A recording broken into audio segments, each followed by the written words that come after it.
You might be wondering, what is Model United Nations?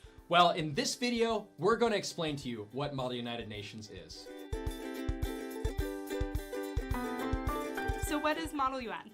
Model UN is when students get to step into the shoes of world leaders to discuss and solve global problems. The first stage of a Model United Nations simulation is research.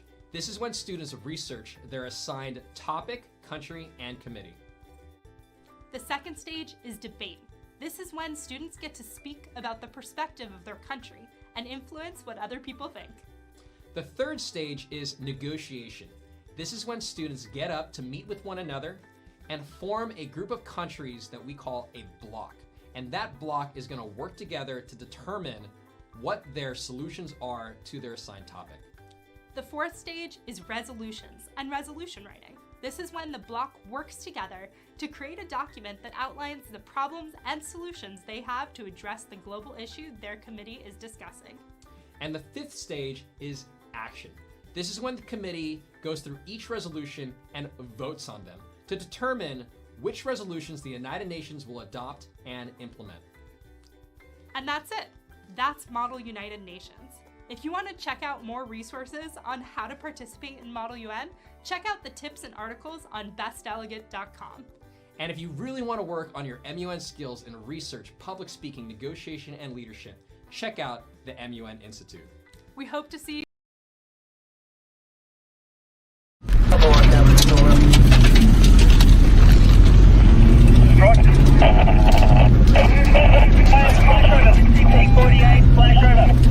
Our world is facing unprecedented challenges.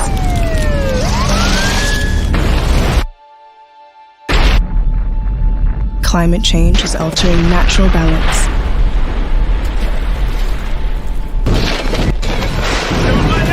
And our precious wildlife is struggling to survive. We are battling a new era of conflict and violence. There's the disruptive impact from digital technologies and shifting demographics with gaping inequalities. Now, a global epidemic is reshaping our world as we know it. We are at a crossroad at a time when our world seems so divided. Our world is struggling to breathe.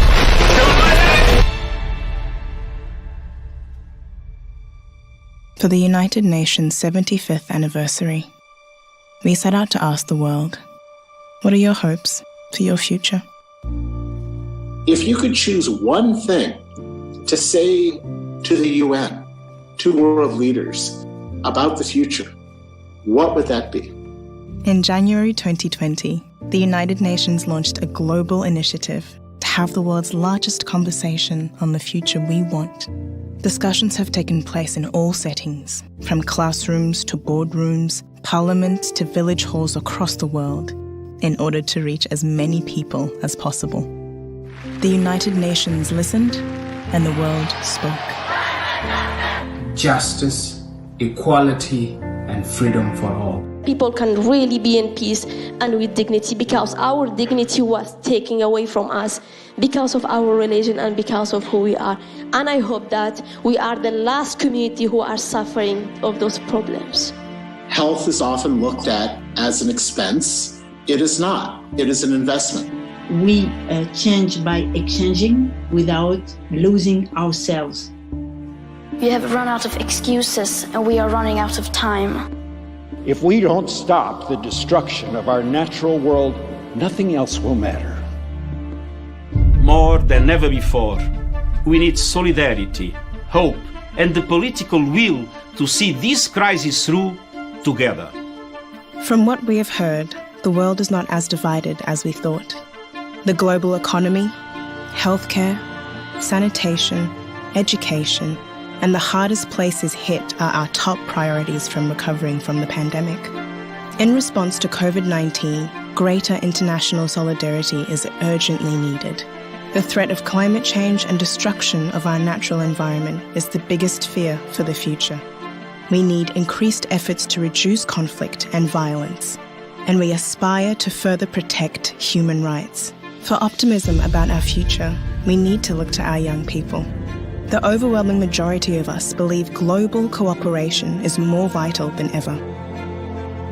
Every time we fail to find solutions to global challenges, the most vulnerable people in our societies are hit the hardest.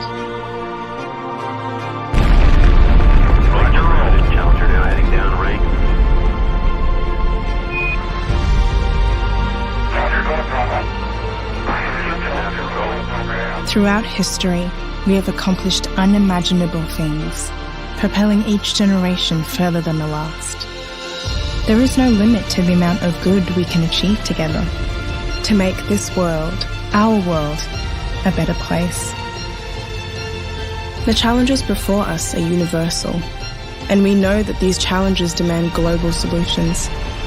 We have the blueprint to achieve a better and more sustainable future for all. The Sustainable Development Goals. In 2045, the United Nations 100th year, let's see the change we have implemented today that will shine a light on our children's tomorrow.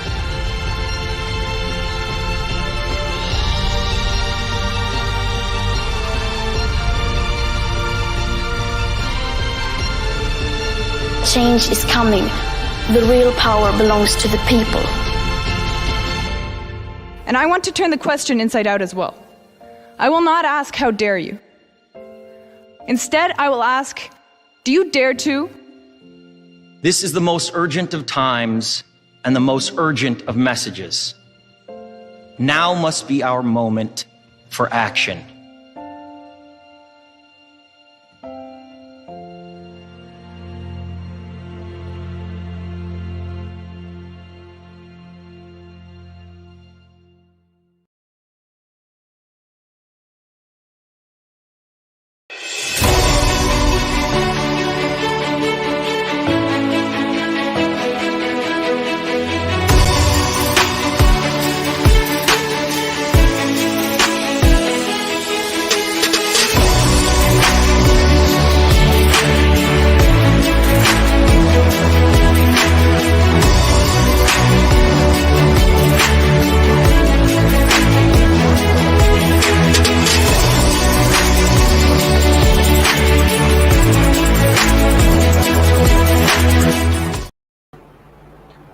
Hello everyone, and welcome to the 7th webinar of the series where we talk about Model UN.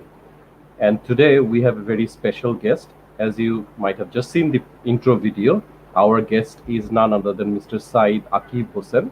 And wherever you may be joining us from, he's joining us from the far distant land called Hungary. And this webinar is going to be focusing on the rules of procedure for General Assembly. So let's get directly into the webinar right after this intro video. Thank you.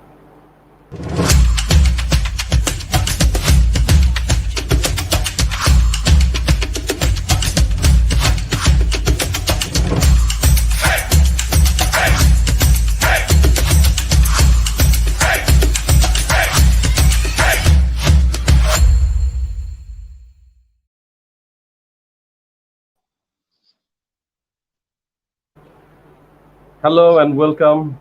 Thank you so much, Bhaiya. I am really honored to see the beautiful introductory video of myself. So thank you so much for inviting me to the webinar.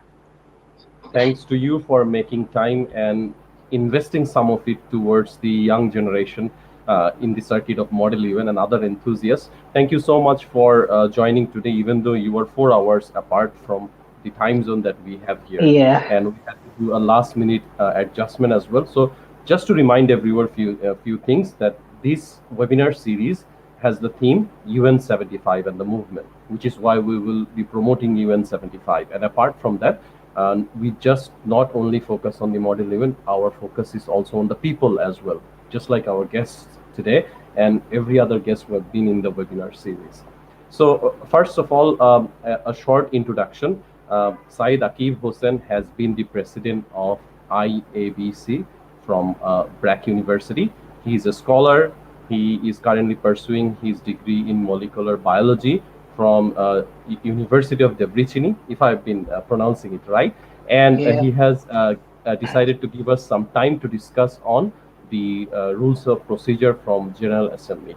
He also was the Secretary General of BRAC University Global Model United Nations 2017, which was one of the most remarkable MUN conferences that I've attended till date, and I'm sure a lot of you will agree with me. So if you have questions about General Assembly, about the rules of procedure, and if you just want to, or if you just want to comment on today's proceedings, you want to share a message for Mr. Akib Hossain, do use the comment section in the Facebook Live. We're streaming in 3 different platforms, in Facebook, to Destination, and also in YouTube channel right now. So we will begin first asking Mr. Syed Akib Hossain, how is his life going on? How is it actually panning out with global pandemic and everything happening around you? First of all, it's my pleasure to be here in this show, and I'm really glad to see you after a long, and I will be glad to see the known faces that I was involved with during my MUN days and my university days. So yes, as you all know, that the pandemic has shifted our life since past 1.5 years. So I am also like moving on with my journey here in foreign land. So I moved here around 1.5 months back.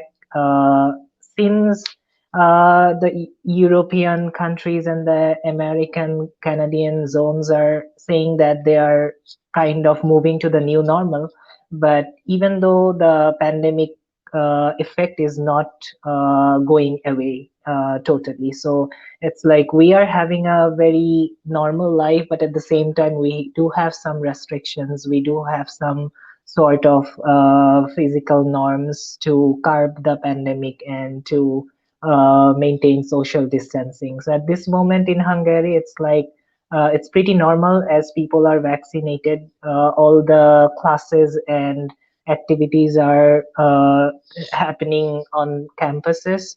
But then again, as the winter season is coming up here, so they are saying that the number of COVID affected patients are increasing. So they have like introduced new measures with the social distancing, wearing masks, and going to the people crowded places, public places. So even though they are vaccinated, but they are like following this rule so that they can just like rule the pandemic out. Right.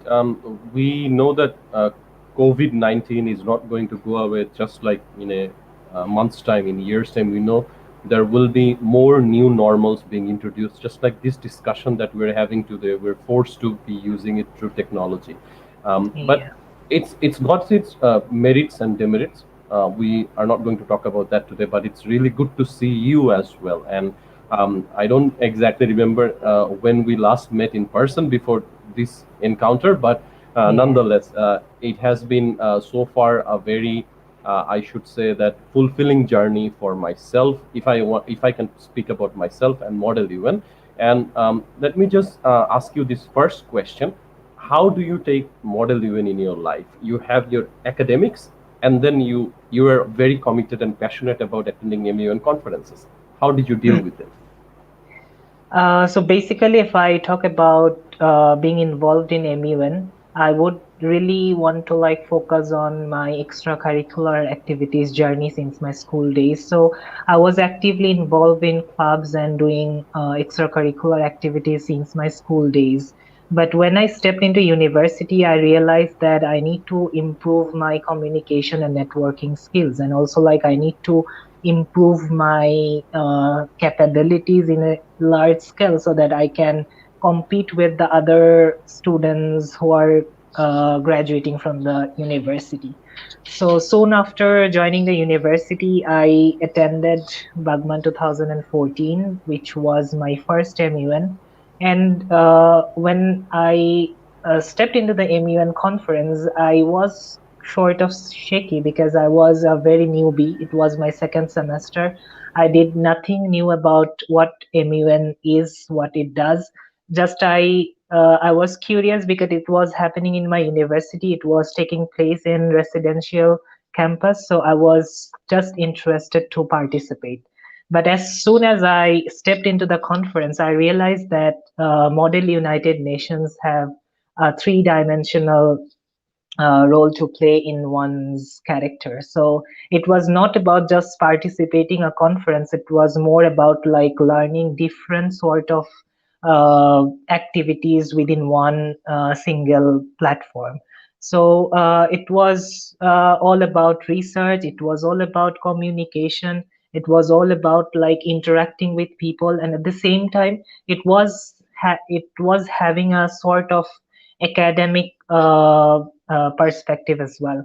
So being MUN, being passionate about MUN is not just like to wear the suits and going for the conferences, but rather I would say I have taken it as a challenge to push myself, to challenge my own self so that I can go beyond my expectations and I can like develop my skills as much as I can. So I did involve with the club. I did participated in national and international model event conferences.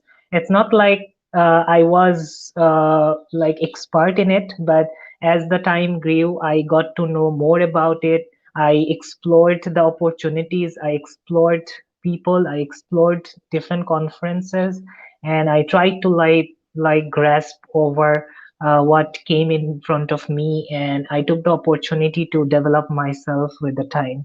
So I would say MUN, if I just want to say in one sentence, it developed my communication and network skills, and at the same time, it helped me to become a better version of myself.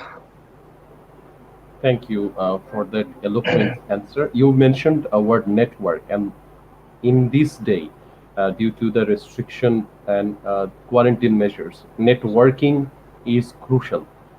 If you know the right person, if you have connections, a lot of the obstacles can be turned over and you can turn it in your favor as well. So the networking that you do, so it is inevitable, and I'm sure we both can agree that every conference, the people we meet, they're not just for once you meet. It's gonna be forever, and there is a long-lasting impact because every people you meet, you create new relationships and so on. So let's dive into the substantial discussion for today's webinar, General Assembly.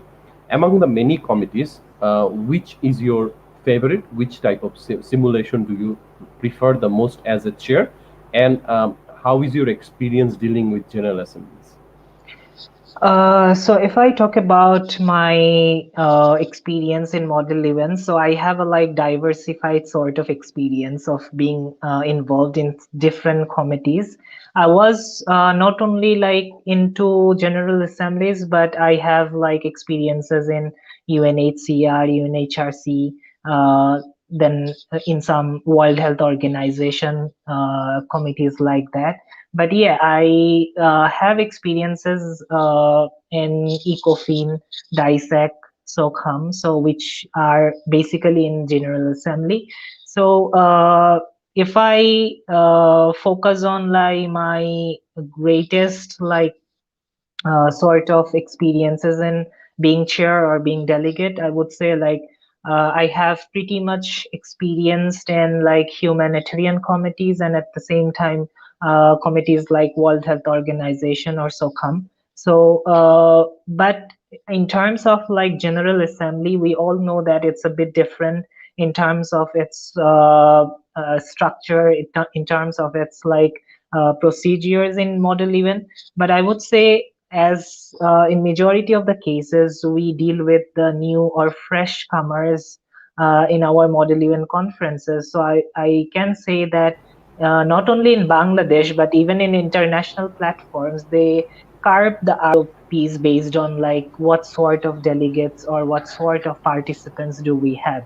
So it totally depends on the organizers and at the same time the dais members to format the rules of procedures in such a way so that the participants get it easy going with their conference proceedings, and at the same time they can learn new things which they can apply on their next conference. So you know that like the General Assembly is a bit different. It does not follow the parliamentary procedure because it's not a parliament. So in terms of like some sort of ROPs, they have a difference with the other conventional committees and some other specialized committees. So, but in case of like a General Assembly committee, we always focus on like giving the delegates an idea how the General Assembly works. So I would say General Assembly have 6 committees, but most of the time we do follow the first 4 committees because the last 2 is like the administrative, budgetary, and legal committees. So in most of the cases, we do not include these 2 committees in our model events, but we mostly do have like DISEC, SOCOM, ECOFIN, and SPECPOL in our model event conferences. But among them, I would say I had an interest to work on SPECPOL, but I didn't get the opportunity to be there, being a delegate or being a dais. But I do have like experiences in DISEC and in SOCOM. And my first MUN conference in BUGMUN 2014, I was in ECOFIN. So I was not that expert in this topic, but I got into it because I was just a new or fresh comer or just a new beginner MUNer back then. Right.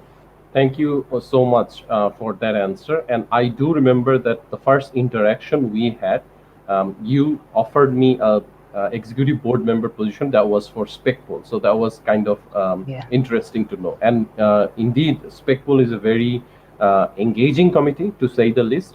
But then again, my next question was going to be the one that you've already covered, so talking about newcomers and beginners being placed in the General Assembly.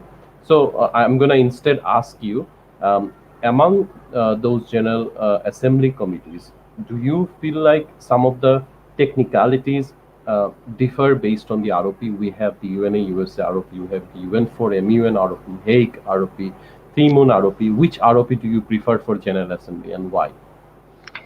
If I talk about the ROPs, then like UN4MUN and UNA USA or THEMUN is like 2 different sort of ROPs. So in most of the MUNs, we do follow the UNA USA one. I did not have any experiences like working as a DIAS member with the UN4MUN, but I heard like it's more sort of engaging in UN4MUN as because it involves the participants in a more interactive way.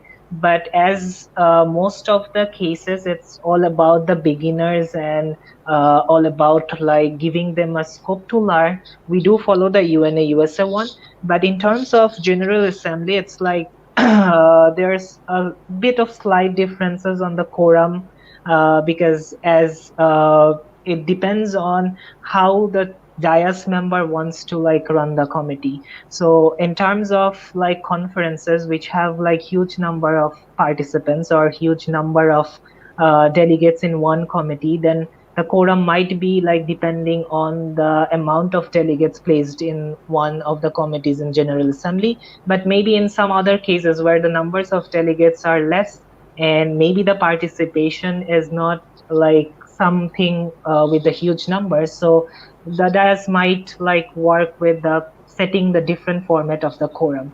So that's one of the differences. And secondly, in General Assembly, it's the main difference is in UN, it's one state, one vote. So that means like each and every state, regardless of their size of the territory, is a big step, like they can just put one vote. And in General Assembly, they may mostly like focus on the quality of the paper rather than the quantity of the number of listed topics in them. So it's not like the majority, but it's like how much quality you are bringing to the topic of the discussion. So in most of the cases, even for the motions, when in normal UNA USA procedure, we do follow like we need to have a second to pass a motion, but in General Assembly, you can just present any sort of motion without having a second one. So that means like each and every state are given the same equal opportunity to present their thoughts, present their ideas in front of the assembly, and they have the right to take it on the discussion table. So I guess these are some of the technical differences. So based on the participation, the interaction, and the basic flow of our conferences back in Bangladesh, I would say following the UNA-USA procedure in this General Assembly, given that the technical aspects of the General Assembly should be like followed according to the committees that is having on the MUN conference. So these are some of the technical differences that we can bring on, so that the delegates get to know what are the differences between a General Assembly committee and a normal or a specialized committee. Right. So we must put a disclaimer for anyone and everyone who's joining today that it is not possible to discuss the entire ROP in a very short amount of time. Even though our topic is to discuss on the ROP of General Assembly, even if we had 4 hours, I think for some it might have been difficult. So it is important for everyone to know. And also it's very unique and interesting that you mentioned that the ROP is sometimes changed in order to cater better towards the level of the delegates. So my next question to you is how important it is for you to strictly maintain ROP as a chair? So if you put me in the place of a dais, then I would say the first and foremost duty of a dais member is to like able to evaluate the performance of the delegates. So when we sit in the table and we start evaluating them, it's not like we just running the committee, but we are rather focusing on the individual performances. So it is one of the most important parameters to evaluate a delegate is to stick to the ROP. So whenever a dais member is strictly following the ROP and they are expecting that the delegates are also able to interact and also participate given that they also understand the ROP and they are not breaking it, it's easier to evaluate, and at the same time it's like it falls under the responsibility of the dais if they are making any sort of mistake to give them the actual knowledge or share them the what sort of mistakes they are making in terms of like following the ROP.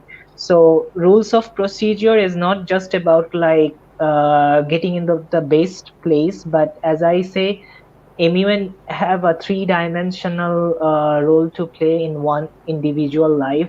So following the ROP is so important because with this we can learn how these formal activities work, what is the actual intention of Model UN, what is the actual role play of United Nations. So without following the ROP, we don't get into the shoes of the ambassadors. This is what they do. We just want to simulate them. So without rules and procedure, we cannot simulate the United Nations, and hence like the total idea of Model United Nations will go in vain. So in terms of bringing the quality and at the same time like sticking to the notion of Model United Nations, I guess sticking to the ROP is one of the fundamental requirements for a MUN conference. And I can just say that like for myself, being the dais member, I always try to put emphasis on ROP, and I always try to evaluate the delegates based on that, and also pass the information that why ROP is important and why they should follow it in their future conferences as well. Right. Let's talk a little more about how you evaluate your delegates. That's like somewhat, I would say it depends or it varies based on the conference and conferences and based on the committees. But if I say what are the generic parameters, then I would say like I have included their etiquette their rules of procedure, following to the rules of procedure, their like substantive writings, their position papers, then their points, usage of points and motions, then also like whether they are working on negotiation and forming blocks, and also like how they are interacting with the whole committee. So it's not about just how many times he or she delivered speech, or how many times he or she like interacted with the people, but it's more like whether the person was silent but played a crucial role in the committee. So whenever I was judging a delegate, it was not just about how many times they have served a speech or how many times they were vocal in the committee, but rather whether they have played a significant role in other aspects, with in regards to negotiation, in regards to writing the substantive papers, forming the block, representing a resolution in votings, and also in terms of like their stances on the country, on the topic, and on the agenda that is being discussed in the committee. So that are some of the parameters that I used in my chairing experiences. Thank you for that. We have a viewer question. What are the basic ROPs of General Assembly? As we have mentioned earlier, we cannot cover everything, but let's just go through some of the stuff that is needed for like a beginner to start their journey in the model event, the very popular ECA that we know. So when someone approach ROP, where should they start from? Basically, if we talk about ROP, and if we break down it in different like segments, then I would say it starts with how the committee starts, with the roll call, with the quorum, with the setting the agenda, and how to like set for motions. And it goes with the flow of the committee. When they set an agenda, they select some sort of topics for their caucuses, and then they go for like presenting their working papers, draft resolutions, and writing them. So it have like different segments. So in the beginning, it starts with like how many countries are present, what are their stances, whether they are just present or present and voting, and at the same time like their interactions with the committee, like whether they want to discuss the agendas that is given, and among them which one needs to be discussed first, and also like how they want to take the flow of the committee. So in terms of ROP, I would say following this chronological order is important, like how to start the committee and how to adjourn the session at the end of the day. So with the flow of the order of the ROP, I guess it would be easier for the chairs to understand the flow of the committee, and at the same time for the delegates as well. But as I guess like it is more or less the question is based on the ROPs of General Assembly, I would just like to say one major difference based on the General Assembly is like in General Assembly they just do not discuss the resolutions being presented in the General Assembly, but they rather take the reports from the committees and they gather together in the General Assembly to vote on it, so that each and every member state can present or have the right to decide whether they want this report to be granted in the General Assembly or not. So in terms of in model events in Bangladesh, I guess in majority of the time we do have committees which is in General Assembly, but we cannot follow the exact General Assembly procedures when we go for the General Assembly at the end of the day. So it is more likely that all the committees will be in the General Assembly and passing their resolution, but in the actual General Assembly, it should just include the committees which is in General Assembly, and they take the reports to discuss it in the General Assembly, and at the same time to pass it based on the votes given by the member states. Exactly. Some important point that you mentioned, and when talking about reports, it's important for everyone to understand, even though the six General Assembly committees that you've mentioned, they serve their individual purposes. They cannot make any binding changes. They can only recommend to other UN bodies, and if needed, ICC, ICJ, or the Security Council for other measures. So that's very important point to remember. So let's jump into some of your personal question before we take a short break. During your tenure as the president of IABC, would you share some of the experience that you still remember till date, which is related to organizing either a model UN conference or an event in your university? Yeah, so it was not a very exciting, just not like an exciting journey, but it had like some sort of challenges as well. So like in 2017, when we were planning to organize a Model United Nations conference in our BRAC University, we had so many challenges because back then there were so many controversies about the Model United Nations conferences because due to some of the incidents that happened. So we need to like give the authority of BRAC University the actual scenario, what happens in Model UN and what is the purpose of that. And I remember it was very challenging for us to look forward with the sponsors because, you know, like organizing a residential MUN and like making it into a reality is sort of a dream coming true.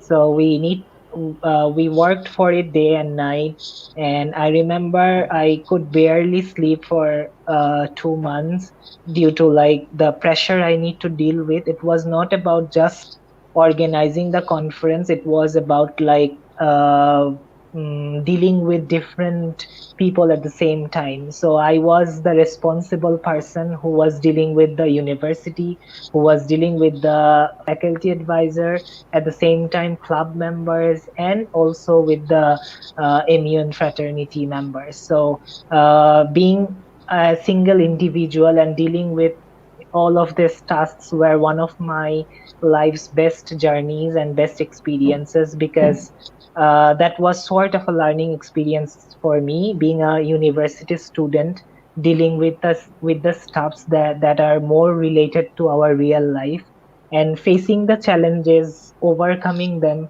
and putting a conference with no controversies was one of my achievement, I would say. So organizing BUGMUN 2017 was one of my memorable journey in all aspects. So yeah, that's it. Absolutely. I feel that I was fortunate to be included into the executive board member list as one of the very last edition for BUGMUN 2017 as well. I think that changed my executive board experience as well. And for those who doesn't know that, BUGMUN has been the pioneer and one of the only residential model UN conferences in Bangladesh till 2020. We did have another residential MUN happening in 2020, but still BUGMUN has been doing it for almost 5 years now and attracting a lot of international delegates. So thank you so much. We do have a comment after which we take a very short break. So Ahsan Habib, I'm sure one of your familiar faces that you expected to see. Great to see you both. He says, hope to revisit some rules of procedures. Surely it will be helpful for new generation manners. I think I couldn't agree more with his statement. Yes, of course, one of the former presidents of CU Muna and the Secretary General of Chittagong University Model United Nations Conference 2018, if I'm not mistaken. I'm sure you were there as well as an executive board member. So it's all great to have these connections, creating memories and so on. So we'll take a very short break, around 4.5 to 5 minutes, and after that we'll have a rapid fire round where I'll ask you some criteria and you'll give some shout outs to some of the names. So stay tuned. We'll take a 4 minutes break. We have a message which has been recorded previously. So in recognition of the UN 75 movement, Here is the statement made by our Honorable Prime Minister, Sheikh Hasina.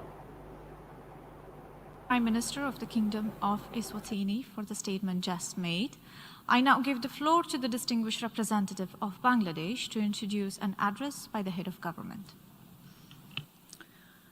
Madam President, I have the great honor to present the pre-recorded statement by Her Excellency Sheikh Hasina, Prime Minister of the People's Republic of Bangladesh, on the occasion of the 75th anniversary of the United Nations. I thank you.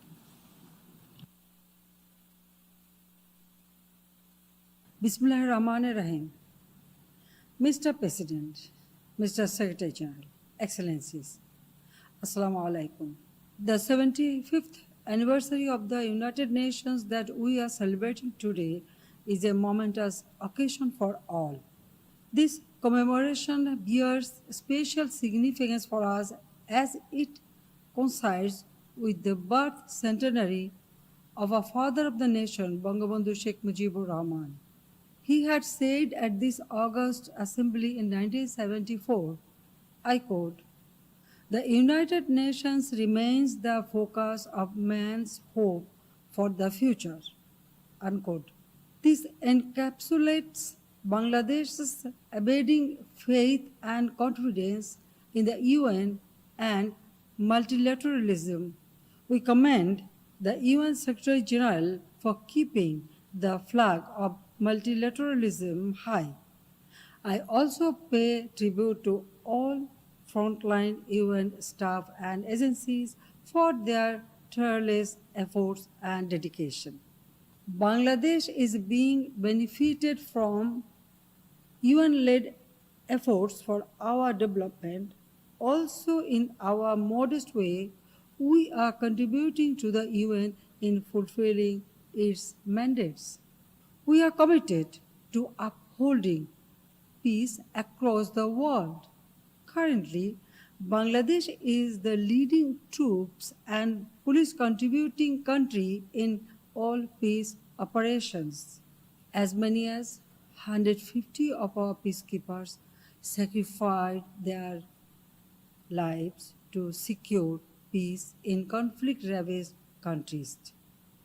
Mr. President, the challenges of our time, including the current pandemic, go beyond borders. COVID-19 has made the achievements of the 2030 Agenda more challenging. It has exposed the shortcomings of the current international order.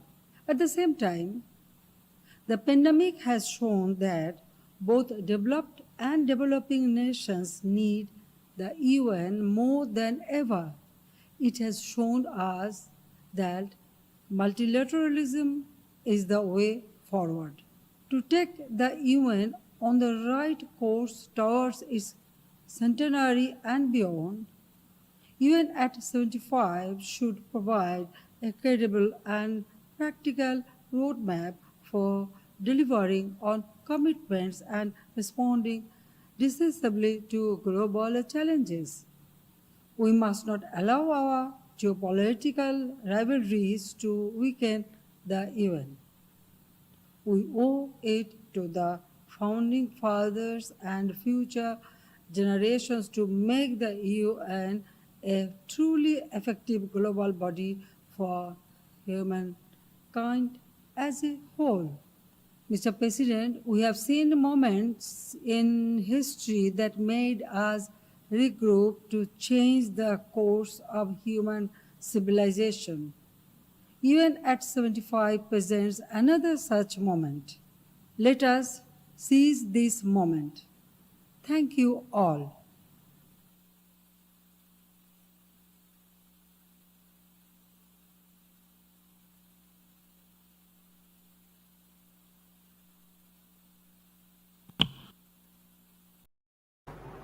So that was the official statement made by our Honorable Prime Minister Sheikh Hasina on UN 75.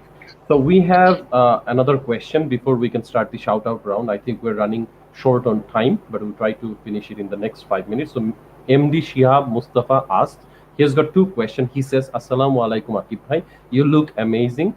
And he says, what are the steps to extract an organic research before appearing for a model event conference? That's a pretty good question, I guess, like, because having a good research is one of the fundamental bases of performing very good in an immune conference. So I guess it is more, it more depends on what sort of committee and what sort of agenda someone is having, and also like which country is he or she going to represent. So we have in nowadays we have a lot of resources, internet, which is available on internet to search for a specific topic. Let's say if we talk about the humanitarian issues, we can go to the UN official sites and we can take on their yearly I guess reports. We can see what sort of resolutions they have met on the relevant topic.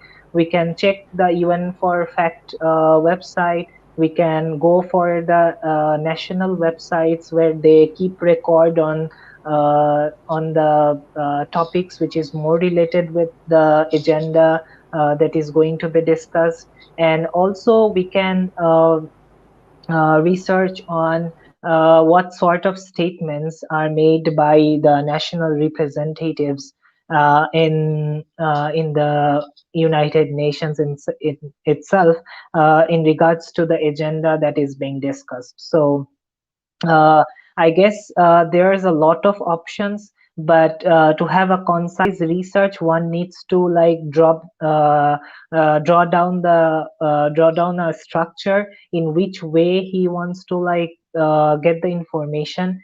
And I guess it's better to be concise, because in model event we don't have that much of time to put everything on it, but we do focus on the important aspects of the agenda. So in terms of the discussion topics, I would say finding out the causes, the root causes, finding out what's happening all around the world and which countries are dominating in creating an impact on the agenda, and also like bringing some sort of probable solutions in front of the committee. So these are some of the critical aspects, or what I would say is like some of the important parts that someone needs to like research on before coming into a model event conference, and put some effort in it so that they can present something valuable and something unique in the committee that would really help them to like overcast themselves.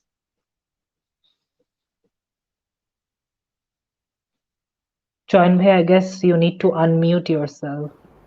Apologies. Thank you. So Shihab Mustafa further asked, how do you arrange the entire research binder to get the key points?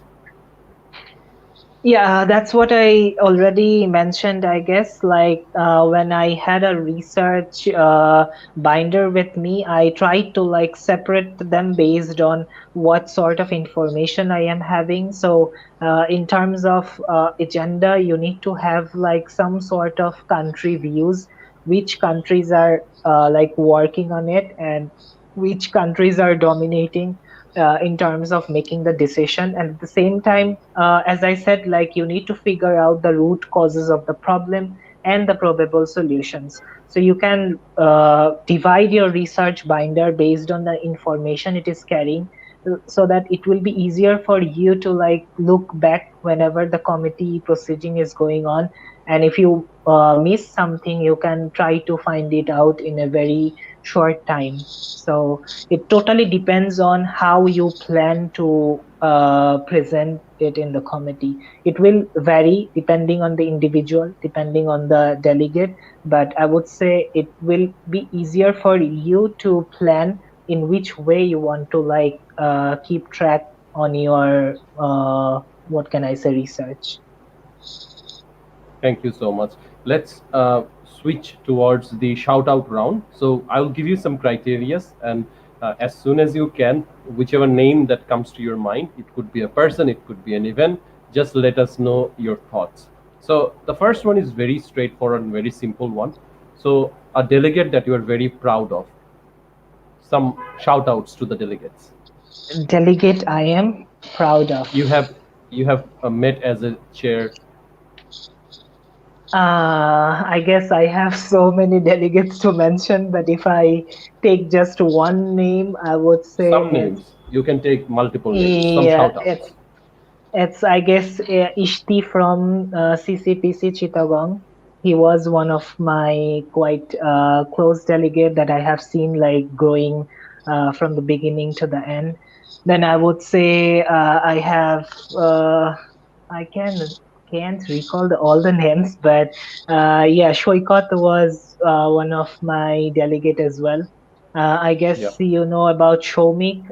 Shomik was my Shomik, delegate as well. I had like Muniat Mukarrama, who was in Chittagong Model Event. She was one of my delegate. So yeah, there's a lot of delegates. I can recall the name. Next shout out your mentors.